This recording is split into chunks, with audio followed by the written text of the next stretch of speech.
Jamie, your story is amazing. First of all, for those that don't know, where do you come from? When did you get here? Tell us a little bit about your background. So I'd say I'm from the north of Scotland, a place called Inverness, and they say the Highlands of Scotland. That's where I spent the majority of my life. But being a military brat, you know, I moved house every 2 years, so I was making new friends, a kid every 2 years.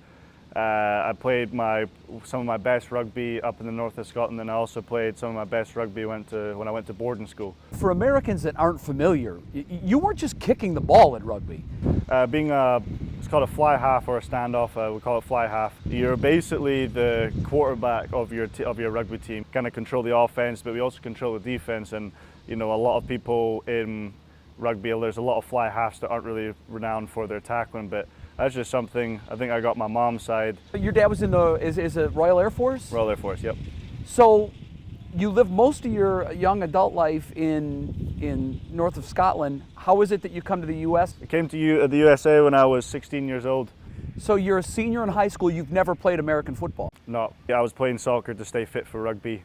I watched an extra point and it wasn't very good. And I went up to the coach after the game and said, just let you know, I'm a rugby player. I can punt the ball, I could kick off the ball, and I can kick field goals. So the next day, his name's Coach Woodburn. He was the one that also named me the Scottish Hammer. And he watched me kick. Okay, you're our punter. I was like, okay. And then we went out, kicked like a 55-yard field goal. He goes, you're a kicker now too. Why did he call you that?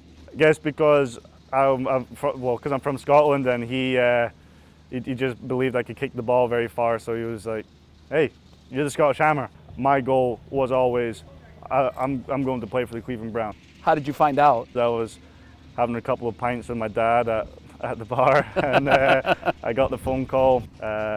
Who called you? Call. It was Mr. Dorsey. And what did he say? Just said, you know, oh boy, you ready? I was like, yes sir, I am. What was it like punting in the actual preseason games compared to your college games?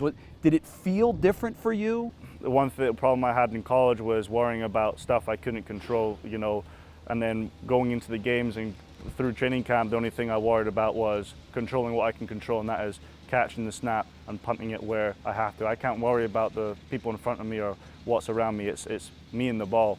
I think Coach Prefer told us a story where you were sending him videos of you practicing. I spent a lot of time in OTAs. I'd do extra work by myself on the jug machine, and a couple of equipment guys would come out and help me out, which was awesome.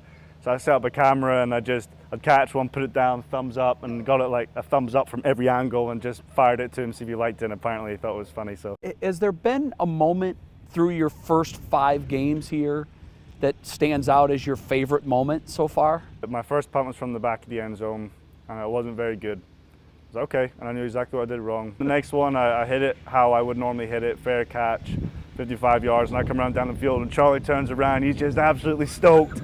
You know, just me and him, yeah, we headbutt each other. Did you have a moment in the preseason where you ran off the field and said, I can do this? I was off the first punt. Really? Yeah. When it was just a little end over end one to the 10-yard line and hit it, the feeling, I ran off the field and was like, I can do this. I can play in the NFL.